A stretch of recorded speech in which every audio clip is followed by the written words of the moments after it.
Bueno, ya estamos terminando este Mateo capítulo 17. Hemos estado un buen rato, ¿cierto?, aquí posicionados. Hay harto material ahí. Bueno, algunos pueden ver que son pocos versículos, dirán unos 27. Hay capítulos que tienen más versos, ¿cierto? Pero realmente hay un tesoro acá, como lo hemos estado viendo. Hay veces que hemos estado solamente estudiando 2 versículos, ¿cierto? Y hay una gran profundidad, una riqueza en cada uno de ellos, ¿cierto? Y hoy, ¿cierto?, nos vamos a centrar en los últimos versículos, ¿ya? Del verso 24 al 27. Pero antes de dar lectura, ¿cierto?, vamos a recordar algunas cosas que hemos estado viendo.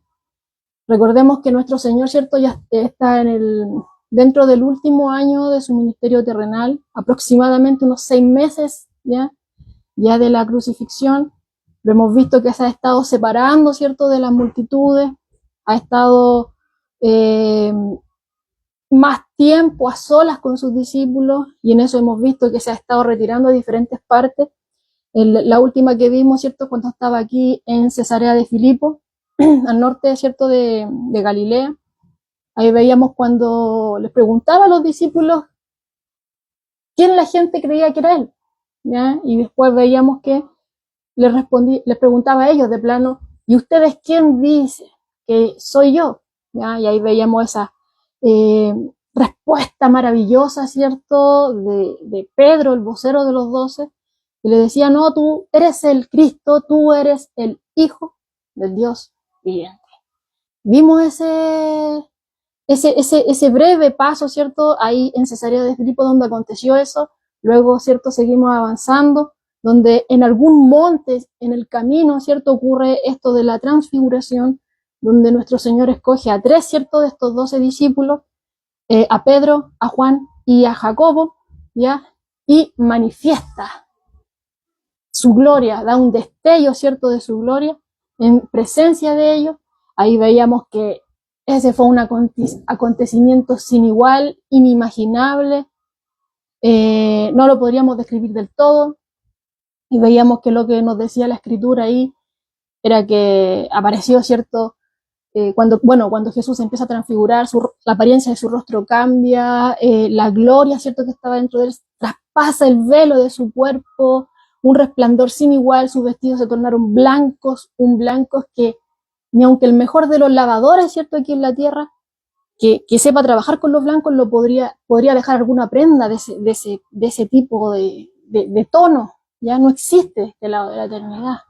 El resplandor que él manifestaba, esa santidad, ¿ya? Y veíamos que también aparecía Moisés, aparecía Elías,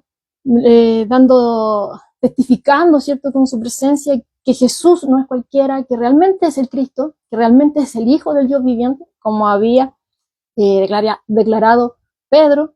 Después aparece el Padre, ¿cierto?, diciendo, óiganlo a él es mi Hijo, lo confirma, ¿cierto?, ahí delante de sus discípulos, a él oíd. Si él está diciendo que tiene que ir a Galilea, a Jerusalén, si tiene que padecer allá, si le está diciendo que va a morir allá, óiganle.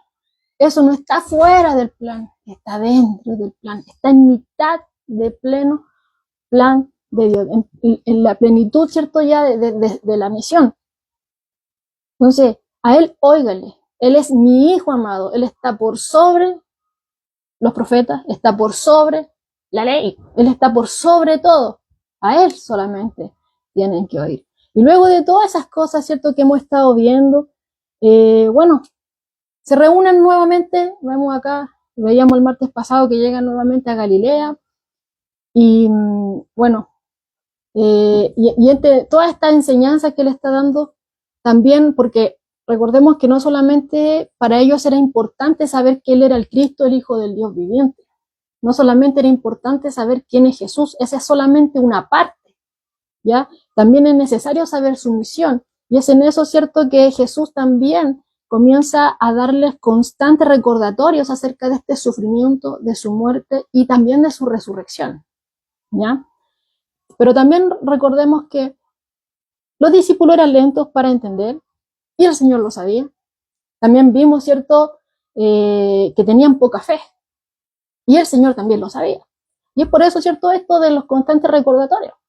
Era necesario que Él les repitiera constantemente estas verdades, ¿ya?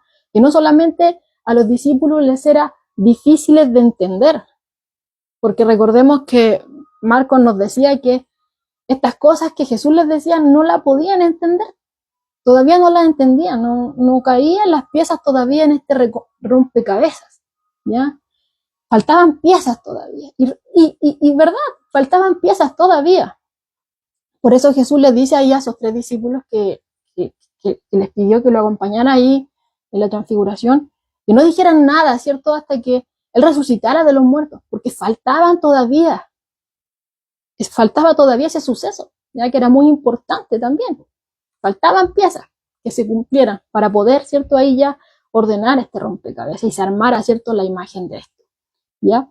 Entonces, ellos todavía no lo entendían. Estas cosas que Jesús les decía, sobre todo el anuncio de su muerte, era difícil de entender, pero también era doloroso de aceptar, ¿ya?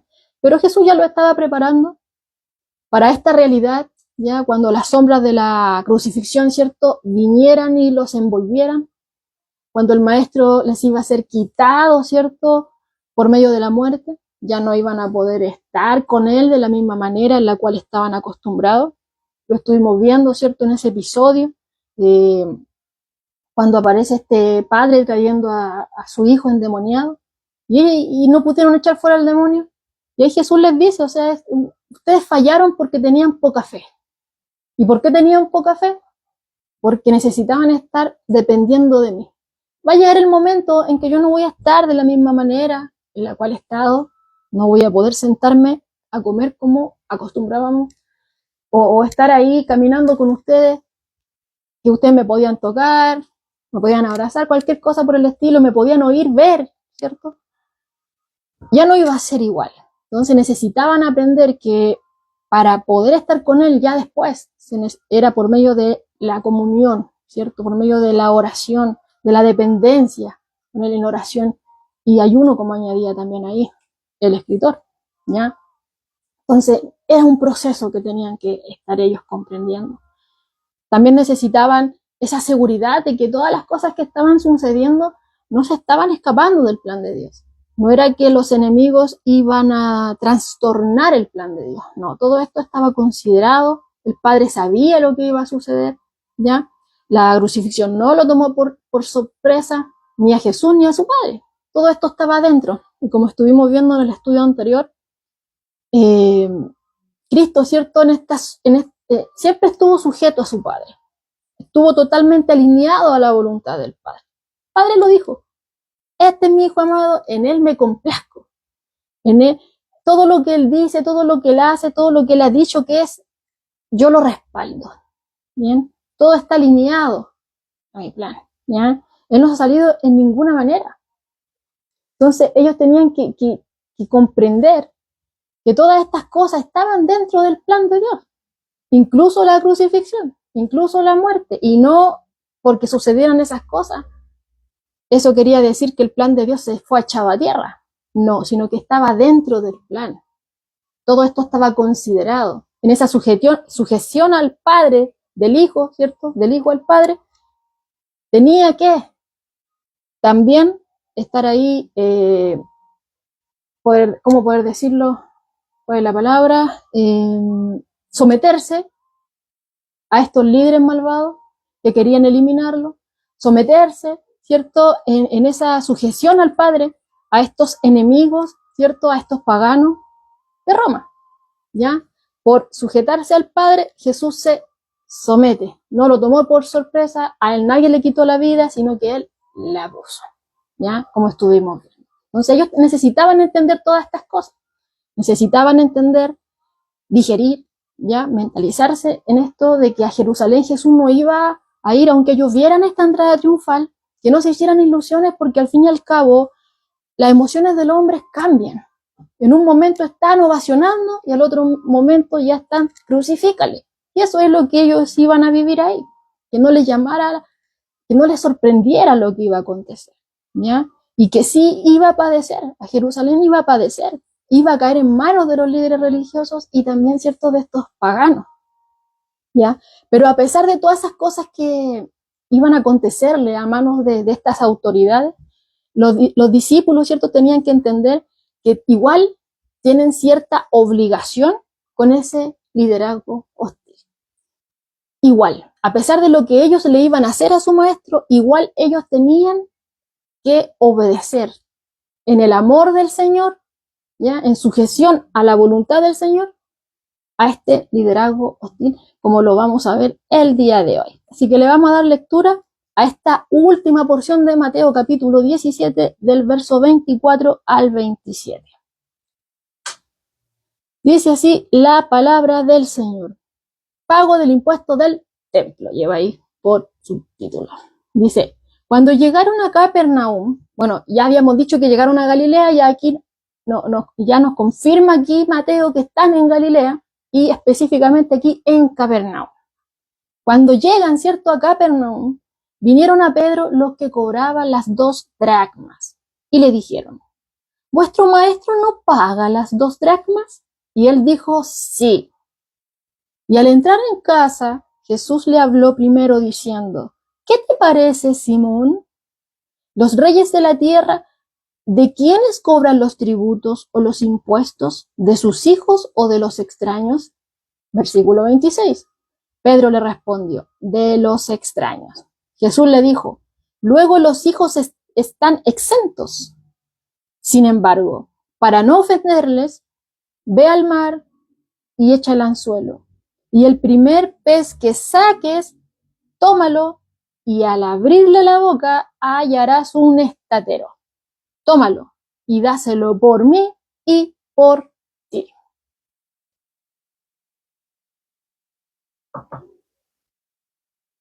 Es ahí la porción de la escritura que vamos a ver el día de hoy.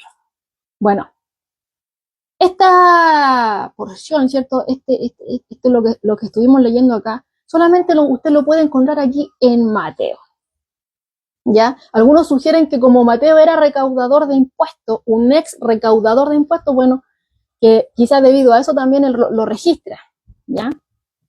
Entonces, vemos acá que este Mateo, ex recaudador de impuestos, nos va narrando que poco a poco, ¿cierto? Cuando ya Jesús y sus discípulos van llegando, ¿cierto?, a Capernaum, vienen a Pedro los que cobraban el impuesto, ¿ya?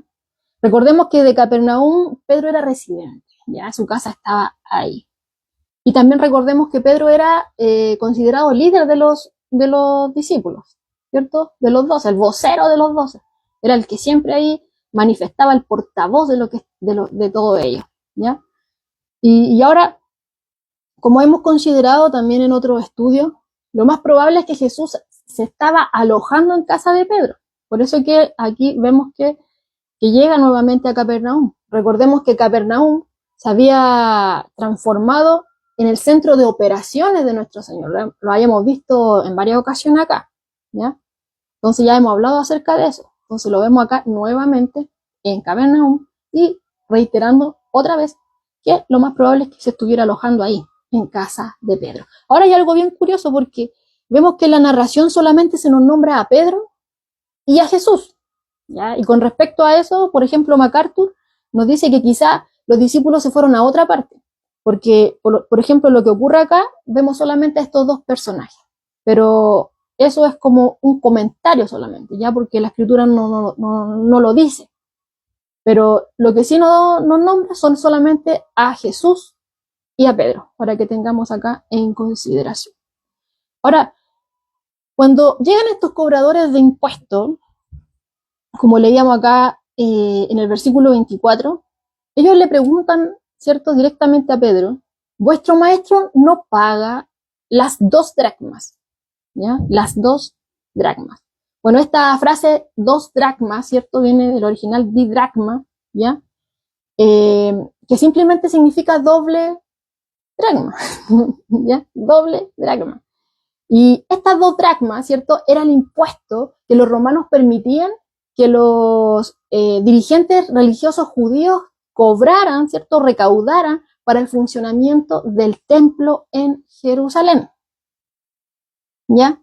Ahora, eso no era algo que únicamente ocurría acá en este contexto, en el tiempo de Jesús, sino que esto ya había sido estipulado en la ley con anticipación, con anterioridad, ¿ya? Lo vemos en el Antiguo Testamento. Por ejemplo, vamos a leer. Éxodo 30, del verso 11 al 16. Para aquellos que están anotando, ahí lo pueden dejar registrado. Aquellos hermanos que después van a ver el video.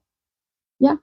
Éxodo 30, del 11 al 16, vemos ahí que estaba estipulado. Dice ahí, el dinero del rescate.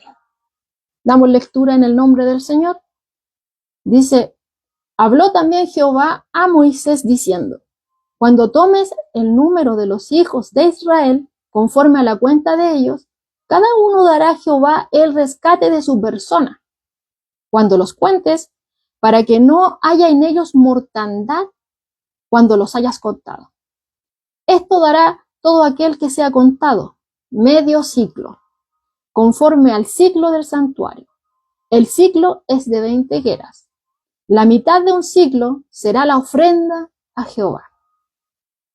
Todo el que sea contado de 20 años arriba dará la ofrenda a Jehová. Bueno, ahí vemos que ya se estipula la edad de los 20 años hacia arriba, ¿cierto?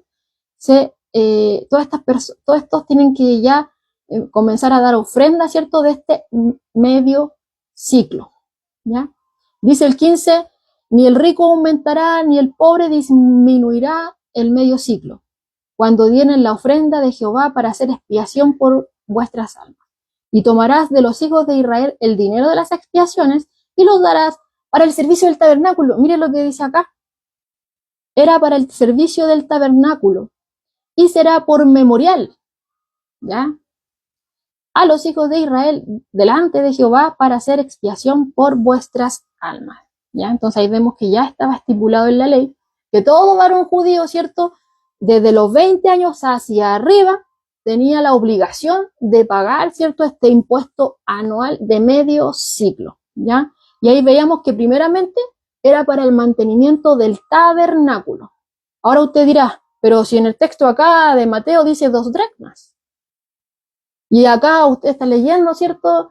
En Éxodo y habla de medio ciclo. Bueno, para que entendamos, 2 dracmas equivalen al medio ciclo requerido, ¿cierto? En aquel entonces para el mantenimiento del tabernáculo, pero ahora era para el mantenimiento del templo que está en Jerusalén, ¿ya? Bueno, si bien era medio ciclo lo que estuvimos viendo acá en Éxodo 30, hubo un tiempo cuando se redujo un poco, ¿ya? ¿Cuándo fue eso? Cuando el templo ya reemplaza el tabernáculo. Recordemos que estaba el tabernáculo, después es reemplazado por el templo, y ahí en el tiempo de Nehemías, ¿cierto? Se reduce este porcentaje, ¿cierto? Este impuesto anual que veíamos ahí que era de medio ciclo. Bueno, ya en el tiempo de Nehemías era 1/3 de un ciclo. ¿Ya? ¿Y eso por qué? ¿Por qué se redujo ese impuesto anual? ¿Por qué se redujo? Recordemos que en el tiempo de Nehemías ya, bueno, había quedado la embarrada. Recordemos que el pueblo se había rebelado contra Dios, muchos fueron llevados al exilio, el templo fue destruido, ¿ya? Y luego ellos tuvieron que volver. Tiempo después volvieron, ¿cierto? Acá, y muchos de los que habían sido exiliados eran muy pobres cuando llegaron acá a Judá, ¿ya? Entonces, por eso, brevemente, o sea, de manera temporal, en el tiempo de Nehemías se redujo este impuesto anual de medio ciclo a 1/3 de un ciclo, ¿ya? Eso usted lo puede ver ahí en Nehemías 10:32, ¿ya? Para aquellos que están escribiendo, revisando, que es algo muy bueno, ¿ya?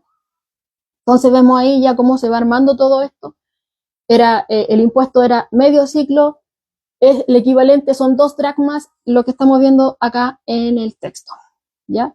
Y se daba primeramente al tabernáculo, luego el tabernáculo fue reemplazado por el templo, entonces ya vemos acá que se estaba dando este impuesto para el mantenimiento del templo, ¿ya? Ahora, esto no siempre continúa así, hermano, ya hubo un tiempo. Mire, voy a leerle lo que dice aquí, un comentario, dice, el antiguo historiador judío Josefo informó que después que Tito destruyó a Jerusalén y el templo en el año 70 después de Cristo, el emperador Vespasiano decretó que los judíos en todo el imperio romano siguieran tasando las 2 dracmas a fin de mantener el templo, pero no el templo de Jerusalén. ¿Por qué? Porque había sido destruido, como leímos.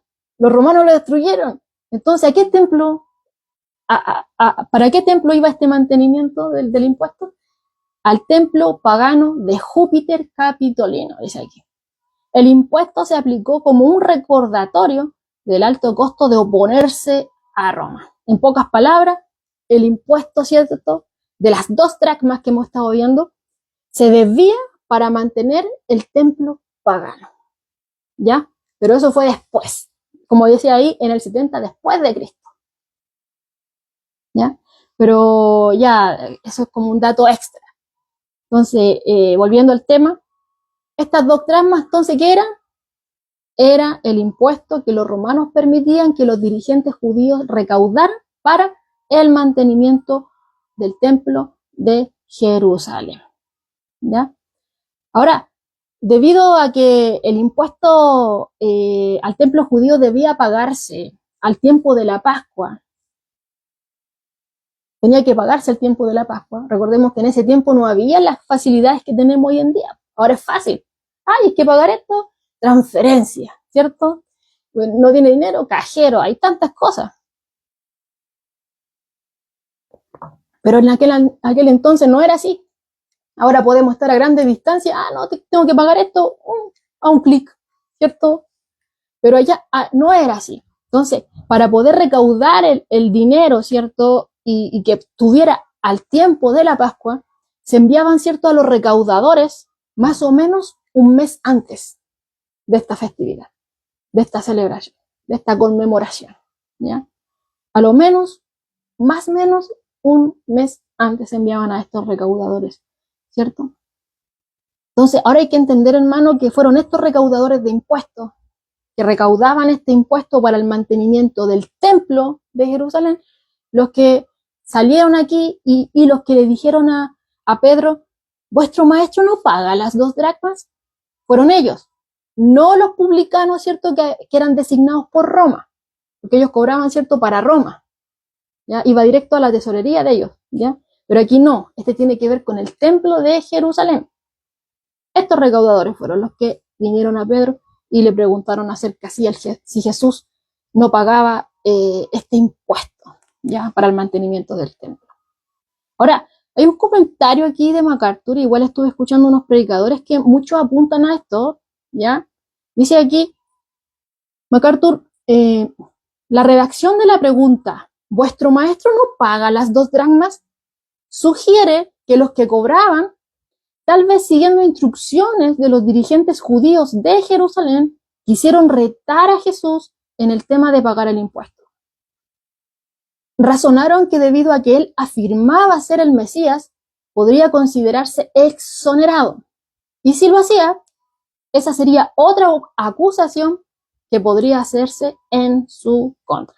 Bueno, esto no está muy alejado de la realidad, ¿cierto? Porque ya hemos visto que se ha levantado la hostilidad de estos líderes religiosos. Han estado buscando la forma de poder quitar de escena a Jesús.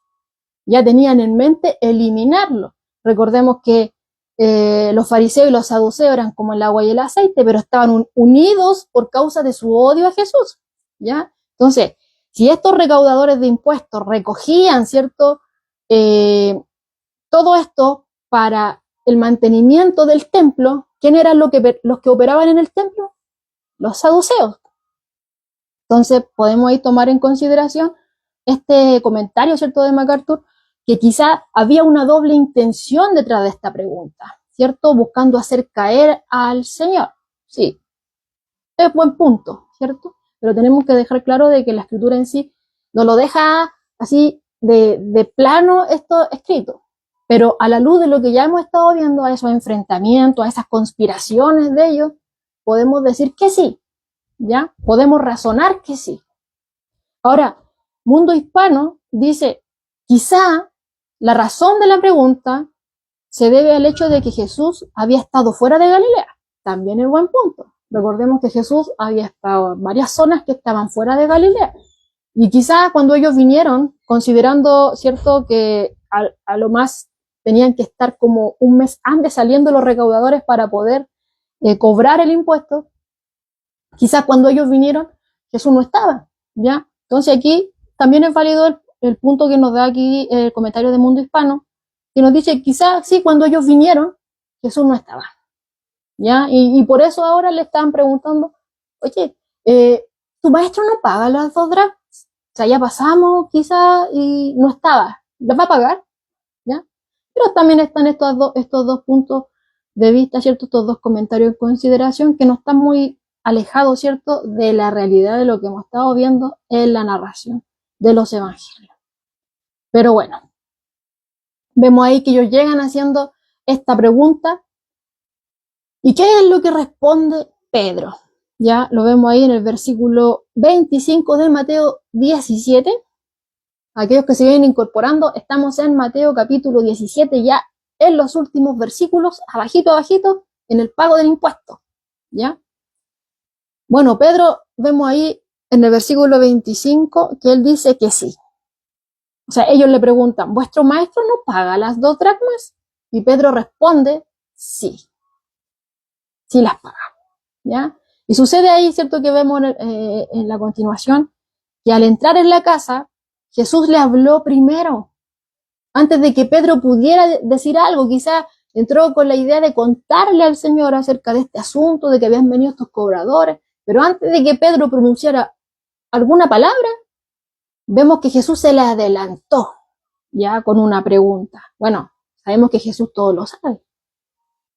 Y también sabemos, como lo hemos estado estudiando, que Jesús está trabajando de manera especial, instruyendo de manera especial a sus discípulos. Y aquí está con Pedro, ¿ya? Entonces, él usa todo esto y vamos a ver para dónde lo lleva, ¿ya? Así que vemos que nuestro Señor paso a paso lleva a Pedro a un punto en especial. Y le pregunta, ¿qué te parece, Simón? ¿Los reyes de la tierra, de quiénes cobran los tributos o los impuestos? ¿De sus hijos o de los extraños? Y vemos que ahí, ¿cierto? Pedro le responde, ¿ya? En el verso 26, de los extraños, ¿cierto? De los extraños. Y vemos que Jesús le responde también ahí, bueno, sí, de los extraños. Luego, los hijos están exentos, ¿ya? Entonces, sí, de los extraños, le dice Pedro. Sí, lo que estás diciendo corresponde. Entonces, si se le cobra a los extraños, los hijos están exentos de este pago. Eso es lo que está queriendo decir aquí, ¿ya? Ahora, con pocas excepciones, hermanos, todos los gobernantes antiguos tenían el poder centrado en una persona, ¿ya? Y esa persona transmitía su legado de generación en generación a sus herederos. Llámese faraón, llámese emperador, cualquiera otro que tenga tales títulos, ¿cierto? Se transmitía ese legado, ¿ya? Y todos ellos imponían un impuesto para poder mantener sus familias y también su gobierno, ¿ya? Entonces, no tendría sentido que un padre recaudara el dinero de sus hijos que dependían de él. No tenía sentido, no tendría sentido, ¿ya? Porque sería como tasarse a sí mismo.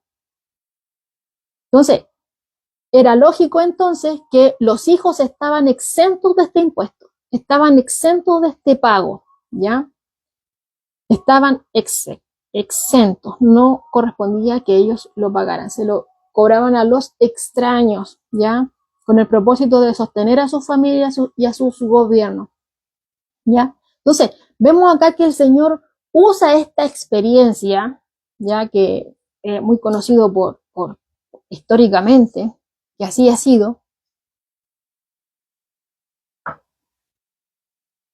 para poder enfatizar, hermano, su rol soberano, ¿ya? Si había un impuesto que Jesús no debía de pagar, era el impuesto al templo, ¿ya? Era el impuesto que se estaba cobrando aquí, que era el impuesto al templo. Jesús no estaba obligado a pagarlo, ¿ya? Porque vemos ahí, ¿cierto? Tomando en consideración con esta pregunta que le hace a Simón Pedro, dice, los reyes de la tierra, ¿cierto? Aquellos que tienen el poder centrado en una persona y que lo transmiten a sus herederos por generación y generación, sea quien sea faraón, sea emperador, sea cualquier otro título, ¿cierto?, de la realeza, sea cualquier otro título, todos ellos cobran impuestos para mantener su familia así y su gobierno, pero de los extraños, pero a sus propios hijos no les cobran. Es ilógico, porque sus hijos dependen de ellos, sus familias dependen de ellos, ¿ya? Entonces, es ilógico que los hijos tengan que pagar todo esto, ¿ya? Entonces, si los hijos terrenales, si los hijos de los reyes terrenales no tienen que pagar, ¿cuánto más estaba exento, ¿cierto? ¿Cuánto más Jesús mismo no tenía que pagar? ¿Por qué? Porque es el Hijo del Dios vivo, el único Hijo del Dios vivo, el unigénito Hijo de Dios, dice la Escritura, el Hijo del Creador, del Rey de los cielos, ¿cierto? Y de la tierra.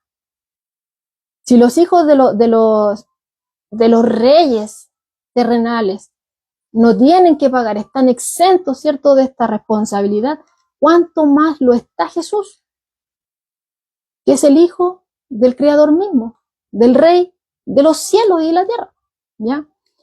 De hecho, con lo que hemos visto, ¿cierto?, en la misma palabra, que el templo, ¿cierto?, en el tiempo que se construye el templo, bueno, vemos a un David, ¿cierto?, que tenía ese anhelo de construir una casa a Dios, y tenía ese anhelo, y bueno, y el Señor se lo permite, pero le dice, no, no lo harás tú, sino uno después de ti, uno de tus hijos, ¿cierto?, Salomón. Pero era en honor, ¿cierto?, para rendir honor a Dios. Bueno, ¿a quién se le estaba rindiendo honor ahí? A Jesucristo, a Dios mismo, ¿ya? Él era aquel para quien se construyó el templo. Él era aquel para quien se presentaban todos esos sacrificios, todas esas ofrendas, ¿ya? Él es el Señor de toda la tierra. Y de hecho lo podemos ver aquí mismo, que esa autoridad que perdió el primer Adán ahí en el huerto de Getsemaní, ¿cierto? Porque recordemos que primero se le dio toda la autoridad al varón, le pusiera nombre, ¿cierto?, a todos los animales, pero después vemos que cuando caen, ¿cierto?, la primer pareja, ya en castigo tienen que salir de ahí y todo se revela a ellos, ¿cierto? La tierra se les resistía, todo se les resistía por causa de la desobediencia. Entonces esa autoridad que perdió el primer Adán, vemos acá que Jesucristo la tiene. Vemos aquí que manda a Pedro, le dice, anda al mar, vas allá, haz esto, va a salir un pez, y ya sabía lo que iba a acontecer, que iba a obedecer y lo que iba a haber dentro de ese pez, ¿ya? Y bueno, y lo hemos visto también en otras ocasiones, cuando le dice a los discípulos que también al principio, en el llamamiento, que echaran la red en tal lado, y salieron las redes llenas, cuando ellos ni siquiera habían podido pescar nada en toda la noche, ¿ya? Entonces el que estaba aquí no era cualquiera, es el Señor de toda la tierra, y por sobre todo, hermano, es el supremo del templo, ¿ya? Entonces, si había un impuesto que Jesús no tenía que pagar, era el impuesto al templo, ¿ya? De hecho, veíamos que en una ocasión, cuando llega a Jerusalén, al templo ahí, y ve que en el lugar donde era el lugar para los gentiles, ¿cierto?, donde estaba todo, había comercio, y Jesús llega, ¿cierto?, y echa a los cambistas, saca todo, porque todo eso estaba corrompido, ¿ya? Y en esa oportunidad, él dice que han convertido la casa de su padre en una cueva de ladrones,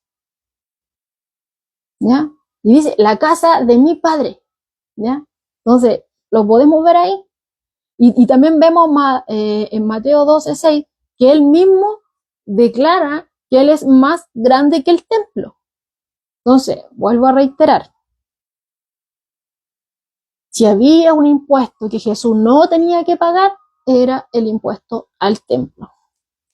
Y a eso, mire, escuchen lo que dice aquí el comentarista Pablo Hoff. Dice, podemos añadir que el Maestro, un ser que nunca ha pecado, no tiene que hacer expiación por su alma.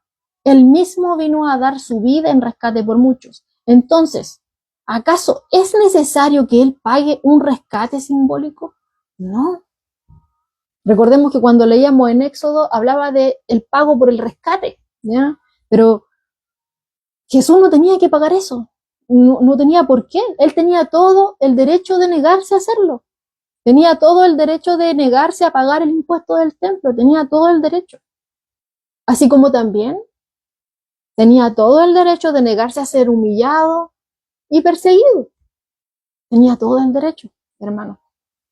Pero vemos acá, a la luz de la Escritura, que nos dice que, sin embargo, a pesar de todo eso, de que él estaba en todo su derecho de oponerse, ¿ya? Dice, para no ofenderles. Jesús le dijo a Pedro, ¿sabes qué, Pedro? Es necesario pagar el impuesto. Es necesario. No tengo por qué hacerlo. Mira, Pedro, los reyes de la tierra, ¿cierto? Cobran de los extraños el impuesto, no de sus hijos. Los hijos están exentos del pago, ¿ya? Y tú has visto, has oído, cuando estuviste en el monte donde yo me transfiguré, ¿qué se manifestó? El Padre, esa voz que dijo, este es mi Hijo amado. Yo no soy cualquiera, yo soy el mismo Hijo del Dios vivo, el unigénito Hijo de Dios, ¿ya? Soy Dios. Soy Dios. No tengo necesidad, así como los hijos de los reyes terrenales están exentos del pago, no tienen que pagar esto. Yo soy mucho mayor que ellos. Soy mucho mayor que ellos. Yo soy Dios, soy el Hijo de Dios, soy la segunda persona de la Trinidad. No tengo por qué hacerlo. Pero, para no ofenderles, yo siendo hijo de Dios, Dios mismo, me sujeto. Para no ofenderles, es necesario pagarlo. Aunque no debería. Tengo todo el derecho de no. Pero para no ofenderles, lo vamos a hacer. ¿Ya? Ahora, ese para no ofenderles, ofender, dice aquí Mundo Hispano, significa poner tropiezo o escandalizar.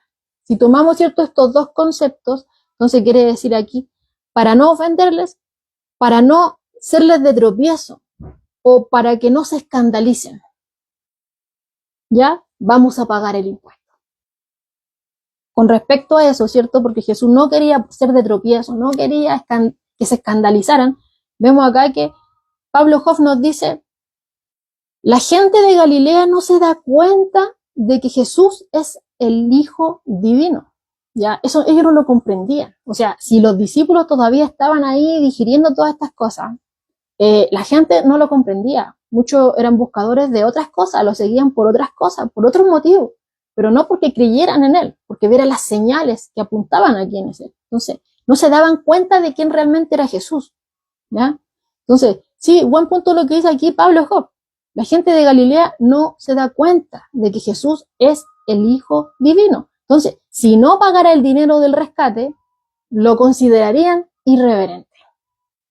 Dirían, oh, todos nosotros tenemos que, esta es una responsabilidad de todos, y él se está eximiendo, él se quiere eximir, ¿ya? Entonces, eso sería de tropiezo, como lo traduce acá la palabra ofender, de tropiezo. Les sería de tropiezo si Jesús no hubiera pagado. Y se escandalizarían, como lo dice el otro término, ¿ya? De ofender, tropezar o escandalizar, ¿ya? Y eso no era lo que Jesús quería. Él sabía que no entendían. Y no quería que tropezaran, no quería que se escandalizaran, ¿ya? Ahora dice un comentario de Mundo Hispano que no habla solamente acerca de la gente de Galilea, así como alguien externo, sino que aquí Mundo Hispano se centra en el núcleo más íntimo de Jesús. Dice, quizás aún algunos de sus mismos seguidores se hubieran ofendido si se hubiera negado a pagar los impuestos, que todo buen judío hacía sin cuestión, ¿ya? Entonces, tomando estos dos comentarios, el de Pablo Job y el de Mundo Hispano, claro, Jesús sabía, ¿cierto?, que sus discípulos aún no comprendían del todo. También sabía que aún tenían poca fe, tenían que ser perfeccionados en ello. Y con respecto, y si así estaban sus discípulos, cuánto más la gente que estaba más apartada, ¿cierto?, que era la gente, las multitudes que lo seguían, ¿ya? Entonces, realmente si él no hubiera pagado el impuesto, tomando en consideración estos dos puntos, estos dos comentarios, realmente podemos comprender que ese ofender, como lo dice en la traducción, ¿cierto?, poner tropiezo o escandalizar, así hubiera resultado. Si Jesús no hubiera pagado el impuesto, hubieran tropezado. Si Jesús no hubiera pagado el impuesto, se hubieran escandalizado, ¿ya? Entonces vemos ahí aún consideración de nuestro Señor en ello, ¿ya? Entonces, debido a eso, para no ofenderles, aunque él tenía todo el derecho de eximirse, vuelvo a reiterar, de este pago, ¿ya? Él estuvo de acuerdo con pagarlo y completo, ¿ya? Recordemos que en la ley se decía que era medio ciclo, el equivalente de eso eran 2 dracmas, y Jesús estuvo dispuesto a pagar eso completo, para no ofender a los que no entendían su reino, ¿ya? Entonces vemos acá en la escritura que él le da las instrucciones, ¿cierto?, a Pedro, y le dice, ve al mar, en el versículo 27, el último versículo de este Mateo 17, ve al mar y echa el anzuelo, y el primer pez que saques, tómalo, y al abrirle la boca hallarás un estatero, tómalo y dáselo por mí y por ti. Entonces vemos ahí, sí, no le vamos a ofender, Pedro. Tú sabes que yo soy el Hijo del Dios vivo. ¿Lo oíste? Estoy en todo mi derecho, yo soy mayor que el templo, la casa de mi padre, cuando estaba convertida en una cueva de ladrones. Tú sabes, ¿cierto? Así como los reyes de la tierra tienen sus hijos y sus hijos están exentos del pago de los impuestos, mayor aún yo, ¿cierto?, que soy el rey de reyes y señor de señores, ¿cierto? Yo tengo toda la autoridad, tengo todo, ¿cierto? Todo está de mi lado para que yo me hubiera negado a hacerlo. Pero, para no ofender a aquellos que todavía no comprenden, vamos a pagarlo. Ve al mar, echa el anzuelo, toma el primer pez, ábrele la boca, ¿cierto? Y te aseguro, Pedro, que cuando tú le abras la boca, vas a hallar un estatero. Y con él, con este estatero, con lo que vas a recoger de la boca de este pez, vas a pagar, vas a cancelar el impuesto de ambos. Dalo por ti y por mí, ¿ya? La moneda que Pedro hallaría, ¿cierto?, al sacarla de la boca del pez, esa era la cantidad necesaria, hermano. Era la exacta que tenía que pagar por él y por Jesús, ¿ya? Un estatero equivalía a 4 dracmas, ¿ya? Recordemos que el pago era 2 dracmas, 2 eran de Jesús y 2 de Pedro. Entonces, un estatero equivalía a 4 dracmas. Entonces, por eso es que solamente con un estatero realmente se podía pagar todo lo de ambos, ¿ya?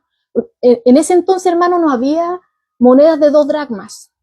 No había una moneda de 2 dracmas, ¿ya? Entonces, se acostumbraba, se tenía esa costumbre de que 2 hombres judíos se pudieran poner de acuerdo para pagar juntos los impuestos, ¿cierto?, por medio de un estatero. Como lo vemos aquí, ¿ya? Reitero, un estatero equivale a 4 dracmas, ¿ya? Entonces ahí ya, con eso, se pagaba, se recaudaba, ¿cierto?, la deuda de ambos, se cancelaba lo de ambos, ¿ya? Y entonces, como podemos ver acá, Jesús estuvo de acuerdo. En su voluntad divina, él estuvo de acuerdo con pagarlo completo, ¿ya? Completo. Y consideremos esto. ¿Quién eran los que estaban ahí en el servicio del templo? Estaban estos ciertos líderes, los saduceos. Vemos que Jesús lo acusa a estos que estaban ahí en el templo de convertir ese lugar santo, esa casa de oración, el templo, la casa del Padre, en una cueva de ladrones, ¿ya? En una cueva de ladrones. Pero a pesar de que ese impuesto, que era para mantener los servicios del templo, era de seguro, hermanos, si Jesús ya les dijo eso, era de seguro que ellos malversaban cierta parte de lo recaudado. Y si eso ocurría con ellos, que se decían ciertos servidores de Dios, o sea, es mucho más que seguro que cuando se pagaba, cierto, el impuesto a Roma, era mucho más que seguro que también se usaba con fines corruptos. Era mucho más que seguro, ¿ya? Pero vemos acá que independientemente de lo injusto que sea un impuesto, o de la manera corrupta, la manera irresponsable en que lo gasten, ya sea los líderes religiosos que sirven ahí en el templo o Roma, Jesús dice que debe pagarse. Debe pagarse. Y eso es lo que tenía que entrar, ¿cierto?, en la mente de Pedro. Quizá en este momento no lo comprendía, pero lo iba a llegar a comprender. Quizá en un momento, quizá más adelante, cuando estos líderes, ¿cierto?, religiosos conspiraran contra su amado Señor y dieran muerte en el madero, ¿ya? Y no contentos con eso, después queriendo asegurar la tumba y todas las cosas por el estilo. Y Roma, por otro lado, ¿cierto?, que también fue instrumento dentro de todo esto. Lo que menos quizá quería después era tener algo que ver con ellos, por lo que le hicieron a su maestro. Pero Jesús le está diciendo acá, o sea, mira, Pedro, ya te dije que tengo que ir a Jerusalén, que allá voy a padecer por los líderes, por todas estas autoridades voy a padecer. Pero ahora te estoy diciendo que a pesar de todo eso, igual tú tienes una responsabilidad con ellos y tienes que responderla. Si yo, el Hijo de Dios, tengo todo el derecho de no pagarlo, igual lo estoy pagando. ¿Cuánto más tú? A pesar de cómo sean, a pesar de que malgasten todo esto, a pesar de lo que a mí me hagan, tienes igual, aunque lo gasten de manera irresponsable, aunque sean corruptos, sean como sean, igual tienes que responder. Tiene que pagarse. Y esa reacción, hermano, del Señor que vemos acá, nos sirve de ejemplo en cuanto a nuestros deberes civiles, ¿ya? Porque si vemos acá que el mismo Hijo de Dios no reclamó exención en el pago del impuesto, ¿cierto?, que le estaban cobrando a aquellos que habían convertido la casa de su padre en una cueva de ladrones, o sea, ¿cuánto más aquellos que le siguen deben reclamar? No deben reclamar. Si él no lo hizo, menos aquellos que lo siguen, porque él es nuestro mayor ejemplo, ¿ya? Entonces, si él no lo hizo, nosotros tampoco. Los discípulos no tenían que hacerlo, ¿ya? Eso es lo que Jesús le estaba dando a entender acá. Y recordemos que Pedro era el vocero de los dos, o sea, estaba tratando con él de manera especial acá. Vamos, bueno, todavía a Pedro le falta. Vemos después que Jesús ya le está dando toda esta serie de instrucción, ¿ya? Pero después vamos a ver en el huerto del Getsemaní que cuando vienen a apresar a Jesús, Pedro lo primero que hace es cortarle la oreja, ¿cierto?, al siervo del sumo sacerdote. Pero vemos aún que en esa ocasión Jesús también le dice, ¿ya? Le llama la atención en ese momento y le dice que no. Y le vuelve, ¿cierto?, a restaurar la oreja en su lugar al que había sido violentado por Pedro, ¿ya? Entonces el Señor todavía estaba trabajando con Pedro, ¿ya? Tenía que entender todo esto. Y también vemos acá que tenían que entender también que si a él no le, si Jesús estaba preocupado de no ofender en este asunto a los incrédulos, cuanto más también sus seguidores, aquellos que le siguen las pisadas al maestro, también deberían tener la misma preocupación, ¿ya? Si a él le preocupaba eso, también a nosotros. Si a él le preocupaba no ofenderlos, no serles de tropiezo, que no se escandalizaran, también, nosotros también deberíamos tener esa preocupación, ¿ya? Y vemos acá, o sea, a Jesús, que no teniendo ninguna obligación, igual lo hizo. Teniendo todos los derechos, todos los privilegios, como hijo del Creador, no de cualquiera, no era de un rey terrenal, hijo del Creador mismo, del Rey de los cielos y de la tierra.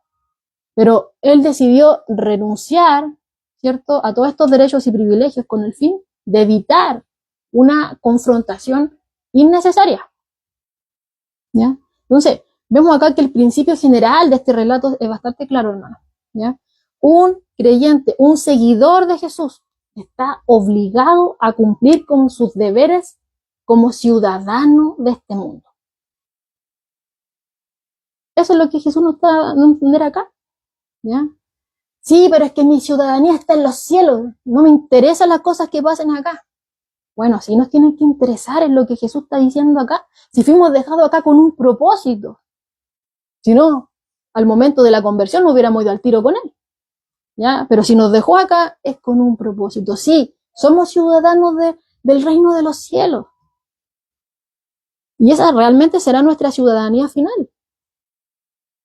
Estaremos con él, ¿cierto?, por la eternidad. ¿Ya? Ahí en el cielo.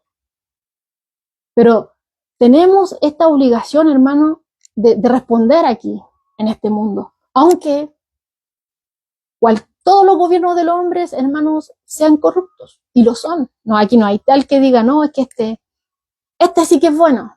No. La Escritura dice que todos somos malos, todos somos pecadores. ¿Ya? Y aquí venga un gobierno del hombre que venga, igual va a ser corrupto. Algunos son en mayor o menor grado, pero corruptos al fin y al cabo. ¿Ya? Aunque hay muchos que quizás intenten decir, oponerse, ¿cierto?, a aquellos que ya se ven claramente que están gobernando mal. ¿Ya? Hay algunos que trabajan muy duro porque quieren cambiar las leyes, dicen que el problema está en las leyes, estas leyes perversas, que hay que cambiarlas, o quieren cambiar a aquellos que están gobernando porque son líderes malos, y piensan que ahí está el problema solamente. Pero cambiar esas leyes malvadas y sacar a esos líderes malvados del gobierno, ¿cierto?, eso no garantiza que el mal termine. Porque el mal está enraizado en el corazón del hombre. No es un asunto externo, es lo mismo que estaba pasando acá con Roma. Los judíos decían, no, tú tienes que venir a liberarnos del yugo romano. Jesús, pero si los libero del yugo romano van a quedar igual. Sus corazones van a seguir siendo corruptos y van a tener una condenación eterna igual. No, yo quiero una liberación mucho más grande. Liberarlos de la condenación del pecado. ¿Ya? Entonces, vemos ahí, hermano, por eso es que nuestra confianza no tenemos que ponerla en los líderes humanos, porque como les decía ahí, todos son corruptos, todos los gobiernos son corruptos, ya sea en mayor o menor grado. ¿Ya? Muchos prometen, ¿cierto?, la gloria. Cuando están los gobiernos ahí mostrando el esplendor de su maldad, ellos se ofrecen y se ponen así como una vara buena de medición. ¿Ya? Pero no tenemos que poner nuestra confianza en líderes humanos porque en el corazón del hombre está la maldad. Y en algún momento u otro eso va a aflorar. Las caretas no están hasta el fin. En algún momento se caen esas caretas y se manifiesta lo que realmente está. ¿Ya? Entonces, nuestra confianza no tenemos que ponerla en los líderes humanos, sino que únicamente en Dios. Y Dios nos está diciendo aquí, a través de su palabra, que mientras estemos en la tierra, tenemos que cumplir con estos deberes como ciudadanos, aunque muchas veces nos parezcan injustos, como lo dice aquí Pablo Hoff. Cumplamos las obligaciones aunque a veces nos parezcan injustas. Eso es lo que nos está diciendo aquí nuestro Señor. Él es nuestro ejemplo. Las pisadas de Él, ¿cierto?, es las que queremos seguir. ¿Ya? Y eso no solamente lo vemos aquí como ejemplo en este texto, hermano, ¿ya? Porque, por ejemplo, con relación al mismo asunto, vemos en el tiempo de Pablo, ya, que también había impiedad. Seguía Roma ahí al control y veíamos la impiedad en su esplendor. Y también veíamos al César, ¿cierto?, que afirmaba ser Dios, ¿ya? Entonces, pero vemos qué fue lo que dijo Pablo ahí en Romanos 13, verso 1 y 2, y luego del verso 5 al 7. Pablo, a pesar de toda esa impiedad en Roma y del César y de todas sus cosas, decía al pueblo de Dios ahí, sométase toda persona a las autoridades superiores. ¿Por qué? No porque se lo merezcan, porque no hay autoridad sino de parte de Dios. Es Dios el que lo permite. No es que nos sometamos porque se lo merezcan, no, sino porque Dios nos dice, nosotros como sus seguidores, Él nos demanda y nos pide que nos sometamos. ¿Por qué? Porque no hay autoridad sino de parte de Él. Dice aquí, y las que hay por Dios han sido establecidas, lo continúa diciendo Pablo. De modo que quien se opone a la autoridad, sigue desarrollando la idea, de modo que quien se opone a la autoridad, a lo que estableció Dios se resiste. Mira, hermano, quien se opone a la autoridad se está resistiendo a Dios, al mismo Dios que usted profesa. Si usted se está resistiendo, aquí dice Pablo, te está resistiendo al mismo Dios que tú estás profesando, porque Dios lo estableció. Aunque sean corruptos, Roma, César, imagínense, no eran mejores tiempos. ¿Ya? Entonces dice, el que se opone a la autoridad, a lo establecido por Dios se resiste. Y los que se resisten acarrean condenación para sí mismos.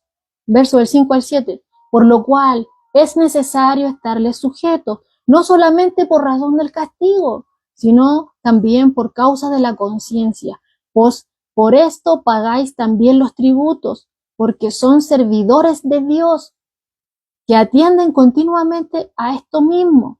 Pagad a todos los que debéis, al que tributo, tributo, al que impuesto, impuesto, al que respeto, respeto, y al que honra, honra.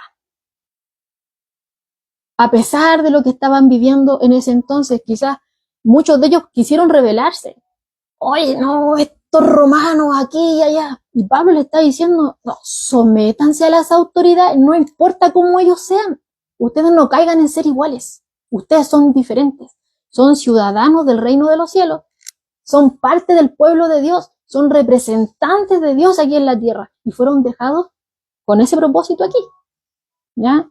Entonces, el que se resiste a la autoridad se está resistiendo a Dios mismo. Y mire lo que dice aquí, Primera de Pedro, capítulo 2, versos 13 y 14. Vemos ahí que Pedro está escribiendo, ¿cierto?, a los creyentes que deben someterse por causa del Señor a toda institución humana, ya sea al rey, como a superior, como a los gobernantes, como por él enviados para castigo de los malhechores y alabanza de los que hacen bien. ¿Ya? Vemos que Dios obra igualmente por medio de ellos. Mire ahí, como por él enviados. ¿Para qué? Para castigo de los que hacen lo malo y alabanza de los que hacen el bien. ¿Ya? Pero corrupción hay igual. Perfección en un humano jamás vamos a encontrar. Aunque muchos lo profesen y se digan, no, yo soy mejor y aquí y allá, ¿no?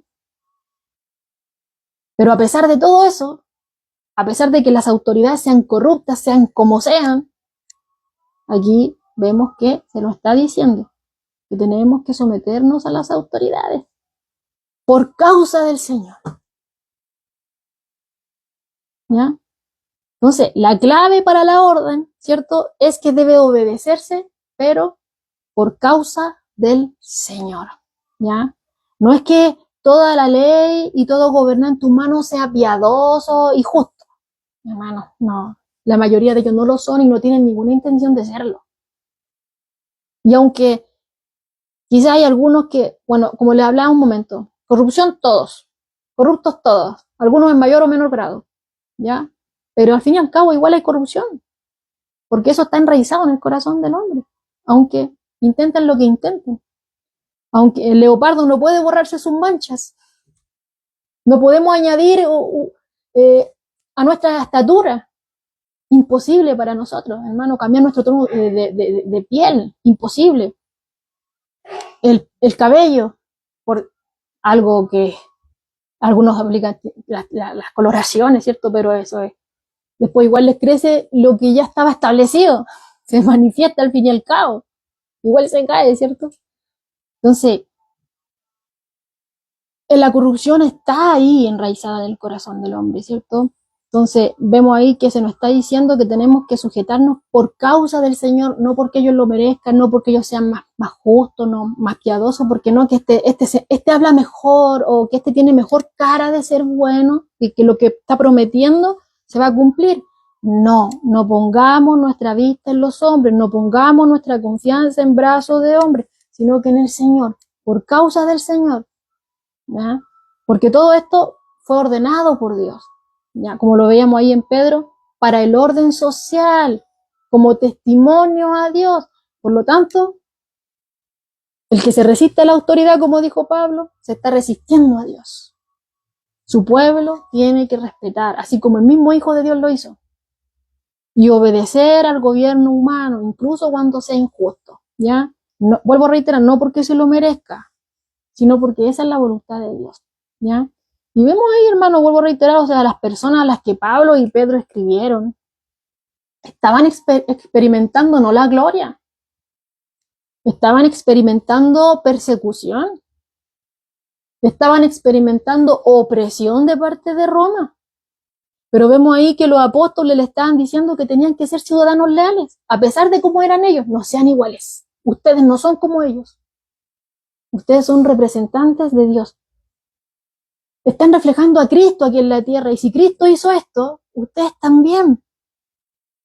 Sean respetuosos, sean útiles. ¿Ya? En ningún momento ellos llamaron a la iglesia primitiva a hacer un levantamiento contra Roma, ni tampoco una campaña contra la esclavitud, porque en aquel entonces había esclavitud. Tampoco una campaña contra la maldad o la crueldad que ellos tenían, ¿cierto?, para con los que le pertenecían al Señor. No. Y de hecho, hermano, mire, dice, el Espíritu Santo tomó incluso las palabras esas, esclavitud, esclavo, servidumbre, cautiverio, siervo, ¿cierto? Las usa y las convierte como símbolos de consagración y sumisión cristiana. Imagínense, lo convierte, toma esas palabras, ¿cierto?, que eran familiares en aquel entonces, y las usa, esclavos de Jesucristo, ¿cierto? Como decía el apóstol. Entonces, las convierte en símbolos de consagración, ¿ya? Y vemos también que a lo largo de la historia nos vamos dando cuenta de que en su providencia, ¿cierto?, Dios también utilizó a los romanos. O sea, si lo hizo en el Antiguo Testamento con Babilonia, con aquellos que usó de vara de corrección, aquí también lo está usando, ¿ya? Pero no solamente en ese sentido de corrección, sino que también vemos acá que, por ejemplo, Dios lo usó para extender el lenguaje griego, ¿ya? Un idioma universal usado para escribir su palabra y así poder llevarla hasta lo último del mundo conocido en aquella época. También los usó, ¿para qué? Para construir todo ese sistema de carreteras, sobre las cuales después los mismos mensajeros de Dios iban a poder viajar fácilmente a través de ellas, ¿cierto?, para poder llevar estas buenas nuevas a lo largo del imperio. Y también utilizó la Pax Romana, ¿cierto?, o la paz romana para, de cierta forma, permitir que estos mensajeros de Dios viajaran con cierta seguridad, ¿ya? Entonces vemos que esto, lo que nos dice el Señor es por algo, ya no es porque sí. Hay un propósito acá. Muchas cosas no las comprendemos. Quizás Pedro aquí tampoco lo comprendía, pero ya iba a llegar el momento en que lo iba a comprender, ¿ya? El tema no es que lo merezcan. El tema es que Dios lo está diciendo. Somos ciudadanos de su reino. Y Él es el que gobierna nuestros corazones y aquí está corrigiendo nuestros pasos también. No importa que los que estén gobernando sean corruptos, y nos cuesta, hermanos, y nosotros muchas veces también, que no. De repente cuando escuchamos cosas de política y salen cosas, ¡ay!, nos llega a dar rabia. Fuego les caiga, ¿cierto? Pero el Señor dice que no. Incluso en la Escritura se nos llama a orar por aquellos que están en autoridad, para que el Señor también resplandezca en sus corazones. Orar, ¿cierto?, por donde vivimos, para que haya paz. ¿Para qué? Para que el Evangelio corra y sea glorificado, ¿ya? Entonces sí, el Señor está actuando. Quizás no únicamente estamos mirando como ven los hombres y vemos lo que tenemos enfrente nomás. Pero Dios está al control de todo. Incluso imagínense, los hermanos quizá aquí siendo perseguidos y todo esto, en la persecución la otra vez cuando escuché al pastor, si los creyentes no hubieran sido perseguidos, no hubieran huido a otros lugares. Y si no hubieran huido a otros lugares, no hubieran llevado el evangelio a esos lugares. ¿Ya? Entonces todo esto está dentro de las manos, el control soberano de Dios. Que se hablara griego, se expandiera de tal forma, las carreteras, ¿cierto? Todo estaba todo de la mano de Dios, ¿ya? Todo está establecido por Dios. Y el que se resiste a la autoridad se está resistiendo a Dios mismo, ¿ya? Obvio, hay límites. Eso también es importante. Dejando claro el primer punto, también es importante hay límites, ¿ya? Y de hecho Pedro mismo da testimonio de aquello. Por ejemplo, al comienzo de su ministerio, él deja claro este límite, ¿ya? Que existe entre esta sumisión del creyente a la autoridad, ¿ya? Por ejemplo, cuando las autoridades judías estaban exigiéndoles, les estaban ordenando a él y a Juan que no predicaran más en el nombre de Jesús, ¿qué contestaron? Juzgad si es justo delante de Dios obedecer a vosotros antes que a Dios, porque no podemos dejar de decir lo que hemos visto y oído. Eso fue lo que le respondieron. Hechos 4, versos 19 y 20. ¿Ya? El capítulo 5, versos 28 y 29 también. Bueno, juzgad si es justo. Delante de Dios, júzguenlo delante de Dios. Es justo que los obedezcamos a usted antes que a Él. No podemos callar lo que hemos visto y lo que hemos oído. Y estos dos personajes habían estado en la transfiguración. ¿Ya? No podían callar lo que habían visto y oído. ¿Ya? Entonces, hermanos, hay límites, ¿cierto? A esta sumisión. Sí, el Señor nos dice que tenemos que respetar a estas autoridades, que tenemos que sujetarnos, ¿cierto? Someternos en el Señor, por causa del Señor. Nuestra rendición total está al Señor. Por Él debemos hacerlo. Él está en primer lugar. Entonces, y ahí lo vemos, o sea, Él era el primer lugar de Pedro y Juan. Por eso dijeron, juzgad si es justo. Nosotros vamos a obedecer a Dios antes que ustedes. Nos están diciendo que nos callemos. Imposible. No podemos callar lo que hemos visto y oído. Ahí podemos ver el límite. Dios me dice que me someta, pero hasta aquí llega mi límite cuando tú estás traspasando el mandato que Dios a mí me ha dado. Yo no puedo callar el nombre del Señor, ¿ya? Entonces, de hecho, muchos creyentes en la iglesia primitiva perdieron todo, incluso su vida, debido a que no quisieron honrar o adorar al César como un Dios. Y esa porción de la Escritura cuando dice que si confesares con tu boca que Jesús es el Señor, ellos lo tenían que, hermano, lo tenían que pronunciar delante del César. ¿Ya? Y eso, decir eso, era muerte segura. Era morir, ¿cierto? Ahí en el circo romano. Negarse a rendirse, a adorar al César como a Dios. Ellos sí lo honraban, pero como un dirigente humano. Pero jamás lo iban a adorar como un Dios, porque solamente hay un Dios vivo. Y su rendición estaba a este gran, único Dios vivo. No al César, no a un simple mortal, no a alguien creado, sino al Creador. ¿Ya? Entonces, la primera obligación del cristiano es obedecer a Dios. Es ahí el límite, hermano. Cuando la ley divina es contraria a las leyes de los hombres, ¿a quién vamos a obedecer? Bueno, a lo que Dios dijo. La ley de Dios debe prevalecer, ¿ya? Por ejemplo, los cristianos no deben mentir, no deben robar, ¿cierto? Matar o adorar a un Dios falso, sin importar las órdenes que pueda dar el gobierno, ¿ya? Y sin importar también las consecuencias que vengan por causa de no hacerlo, ¿ya? Y eso lo podemos ver a lo largo de la Escritura. Por ejemplo, Daniel, en su rendición a Dios pasó muchas cosas. Fue echado al foso de los leones. Y después vemos más adelante que cuando se negaron, ¿cierto? Él y sus amigos a humillarse delante de ese Dios pagano, lo echaron a un horno de fuego. Estaba Sadrach, Mesach y Abednego, ¿cierto? Ahí le pusieron el horno 7 veces más caliente. Y Dios lo guardó incluso ahí en medio. Ellos decían, si Dios algo va a hacer, Él nos va a proteger, y si no nos protege, bueno, con Él estaremos. Pero todo está en sus manos. No nos vamos a rendir a este Dios pagano, porque uno es Dios. Aquí termina mi límite de sumisión.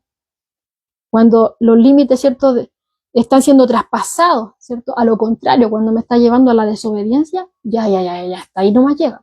Yo me rindo a Dios. Yo me estoy sometiendo porque Dios me lo dijo. Pero si no me puede estar pidiendo que yo traspase lo que el Señor ha estipulado, ¿cierto? Que es bueno que yo haga, ¿ya? Y lo podemos ver también cuando, por ejemplo, el pastor estaba predicando el día domingo y estaban ahí faraón, ya ahí en Egipto, que veía que se estaba multiplicando el pueblo de Israel, ya, y decía, no, ya son muchos, empecemos a eliminar a los que nazcan varones. Y les da la orden a las parteras de que lo eliminen. Vean, si nace niña, la dejan con vida, y si nace varón. ¿Y ellas qué? Temieron a Dios y no le hicieron caso. No le hicieron caso. Entonces, la primera obligación es obedecer a Dios. Ahí está el límite. Cuando la ley divina es contraria a las leyes de los hombres, claro está, tengo que obedecer a Dios, ¿ya? De ninguna manera Dios me está permitiendo aquí, si el gobierno le está diciendo que hagan algo malo, entonces, total, háganlo, porque tienen que hacerlo, porque tienen que someterse a la autoridad humana. No. Ahí termina, ¿cierto? Mi obediencia a Dios llega hasta el momento en cuando ellos ya me están llevando a algo que Dios dice que está mal, ¿ya? Mi primera obligación está con el Señor, y por causa de Él me someto a la autoridad, no porque se lo merezcan, ¿ya? Sino porque Dios me lo está diciendo. Entonces, el cristiano, hermano, sea un ciudadano del reino de Dios, no lo va a eximir en ninguna manera de su responsabilidad aquí en el reino humano, ¿ya? Entonces, vamos dándonos cuenta, hermano, de que el hecho de ser ciudadano del reino de Dios nos concede como una obligación especial, ¿ya?, ante el reino humano, ¿ya? ¿Por qué? Porque, como vimos, estos les pertenecen a Dios y son ordenados por Él. El que se resiste a la autoridad se está resistiendo a Dios mismo, ¿ya?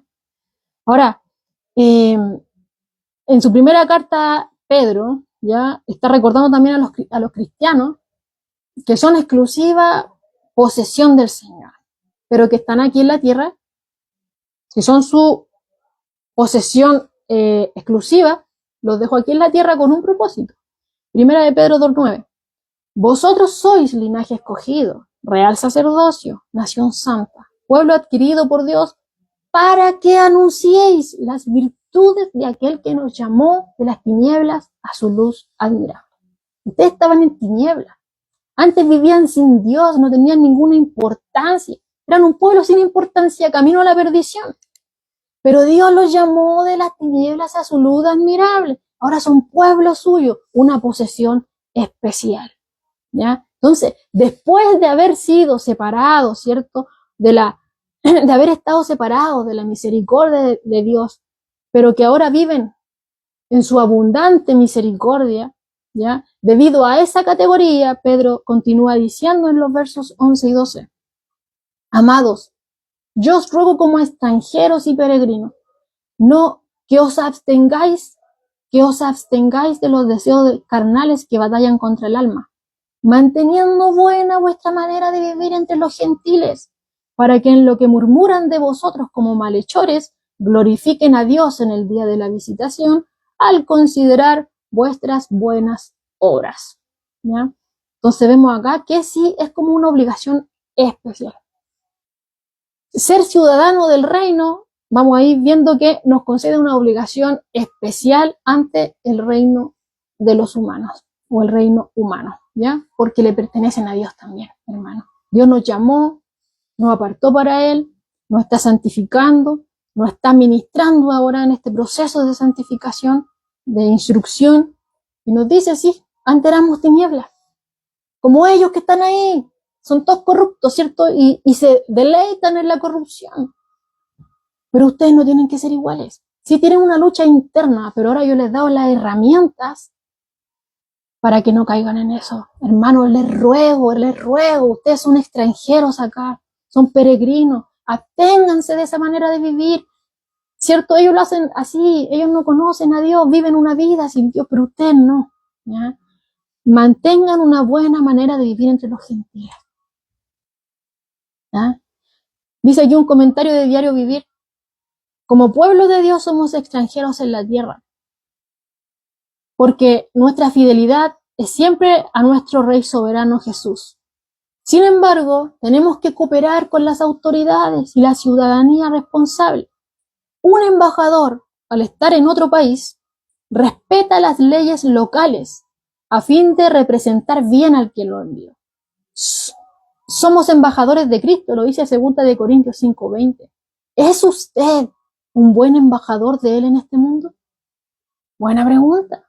Dice, es una pregunta que no tiene que responderme a mí, es una pregunta que tenemos que respondernos cada uno de nosotros de manera personal, de manera sincera, ¿ya?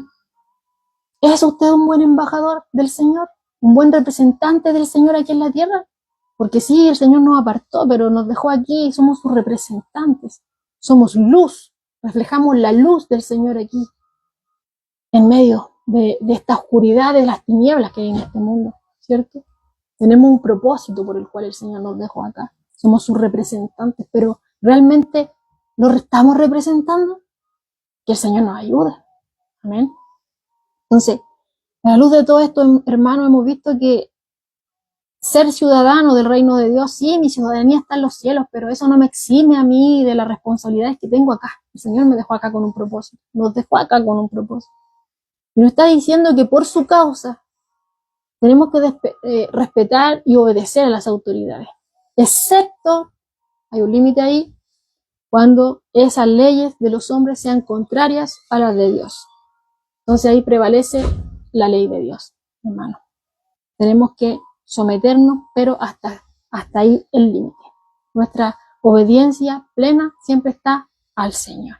Por eso es importante conocer su voluntad, porque si quiero hacer la voluntad del Señor, tengo que conocer su voluntad, si no, ¿cómo lo voy a hacer? Eso es lo importante de estar sumergiéndonos en su palabra, ¿cierto? Pidiéndole al Señor que nos abra el entendimiento. Y en esa comprensión, hermano, a la luz de la Escritura, es que nos damos cuenta de que tenemos un ejemplo supremo de sumisión. Lo podemos ver acá, en su esplendor, de principio a fin, desde el principio, desde el Génesis hasta el Apocalipsis. Cristo, Él es el ejemplo supremo de sumisión, ¿ya? Hermano, lo vemos acá, ¿cierto? Aquí en Mateo 17, en estos versos finales, que Él podía eximirse de estos impuestos, sobre todo el impuesto del templo. Él es mayor que el templo, ¿ya? Pero para no ofenderlos, para que no se escandalicen, para que no tropiecen, porque todavía no comprendían, ¿ya? Él consideró todo esto, y igual lo pagó, ¿ya? Y vemos más adelante, hermano, que incluso Pedro lo comprende. Primera de Pedro 2, versos 21 a 23, dice que Cristo es el supremo, ¿cierto?, ejemplo de sumisión. Dice, Cristo padeció por nosotros, dejándonos ejemplo para que sigáis sus pisadas, el cual no hizo pecado, ni se halló engaño en su boca, quien cuando le maldecían, no respondía con maldición, cuando padecía, no amenazaba, sino que encomendaba la causa al que juzga justamente. Hermano, Jesús se sometió al sufrimiento que no merecía. Jesús se sometió, hermano, a manos de aquellos que ni siquiera tenían derecho de juzgarlo, ¿ya? Él no cometió pecado, no tenía pecado externo ni tampoco interno, no había pecado en él. No es como nosotros que todos teníamos el pecado enraizado en nuestros corazones, él no, ¿ya?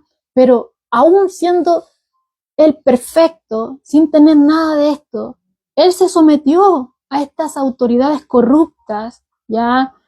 Tanto religiosas como políticas.